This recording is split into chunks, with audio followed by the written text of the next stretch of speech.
Long after the swords rusted away and banners dissolved into soil, some battlefields in northern Europe never truly fell silent. Grass grew back. Villages returned. Farms spread across land once soaked with blood. To the eye, these fields appear ordinary, productive, peaceful, unremarkable. But at night, the land remembers. For centuries, farmers across Scandinavia, northern Germany, the British Isles, and the Baltic regions have reported the same impossible phenomena. Strange lights drift low across empty fields. The sound of clashing metal echoes where no armies stand. Shouts, cries, and distant horns carry through the dark, fading as abruptly as they begin. These accounts were once dismissed as superstition ghost stories passed down to frighten children or explain the unknown. That dismissal became harder to maintain when archaeology began to dig beneath the soil and confirmed something undeniable. Mass death occurred on these lands, often on a scale never recorded in written history. What archaeology has not explained is why the battles seem unwilling to end. Fields that refuse to sleep, the reports follow a striking pattern. Activity begins after dusk, often on still nights when sound carries easily. Farmers describe faint glows hovering just above the ground, bluish-white, sometimes flickering like torches without flame. These lights move slowly, as if following invisible paths. Then come the sounds. Metal striking metal, the dull thud of shields, the scream of iron dragged across iron. Occasionally, voices shouted commands in no recognizable language or cries that cut off mid-breath. Animals panic. Horses refuse to enter certain fields. Dogs growl at empty space. When dawn arrives, everything stops. No footprints, no scorch marks. No explanation. Folklore of the unfinished dead. Long before scientific excavation, local folklore attempted to explain what reason could not. In Norse traditions, it was said that warriors who died dishonorably were bound to the battlefield, condemned to fight endlessly beneath the earth. In Celtic regions, the land itself was believed to absorb violence, replaying it during liminal hours when the veil between worlds thinned. Some legends claim the dead are unaware of their own deaths, reliving their final moments in an endless loop. Others insist the spirits are fully aware and angry, that they fight not each other, but time itself, refusing to accept defeat or oblivion. These stories persisted not because people wanted to believe them, but because something kept reinforcing them. Archaeology breaks the surface. Modern excavation changed the conversation. Beginning in the late 20th century, large-scale digs uncovered battlefield sites previously unknown to history. Beneath farmland lay mass graves, hundreds, sometimes thousands of bodies. Many were unburied, scattered where they fell. Others were hastily piled, stripped of armor, weapons broken or deliberately bent. The injuries told a brutal story. Blades to the face, crushed skulls, severed limbs. Signs of pursuit rather than formation, fighting suggesting slaughter rather than orderly combat. What shocked researchers most was the absence of historical records. These were not famous battles. No chronicles mentioned them. Entire armies had vanished without written memory. It was as if the land alone had remembered. Battles without names in several locations, the scale of death suggested organized warfare, thousands of combatants clashing with professional weapons. Yet no kings claimed victory, no monuments commemorated triumph, no songs preserved the outcome. Some archaeologists theorized these were intertribal conflicts erased deliberately, their memory suppressed to prevent retaliation or shame.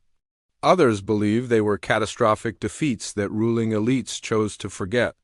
But even forgetting has limits. The soil could hide bones, but it could not silence everything. Sounds without sources. Acoustic researchers have attempted to explain the reported noises through natural phenomena.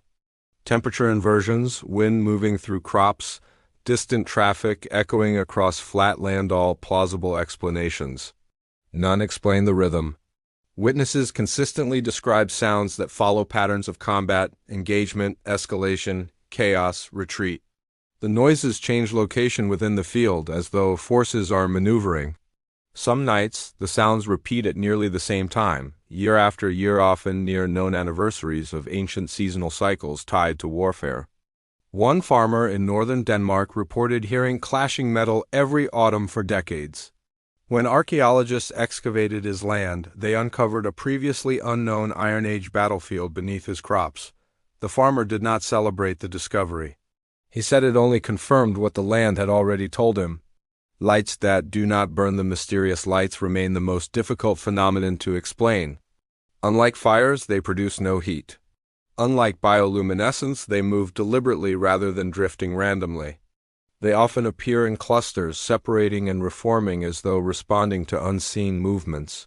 Folklore describes them as battle lanterns, the last sparks of warrior spirits searching for comrades. Scientific explanations point to marsh gases or electrical activity in the atmosphere. Yet marsh gas does not move against the wind, and electrical discharge does not pause, hover, and fade in unison.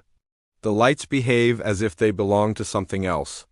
The weight of unresolved Death One theory, gaining quiet traction among historians and anthropologists, is psychological, not individual, but collective.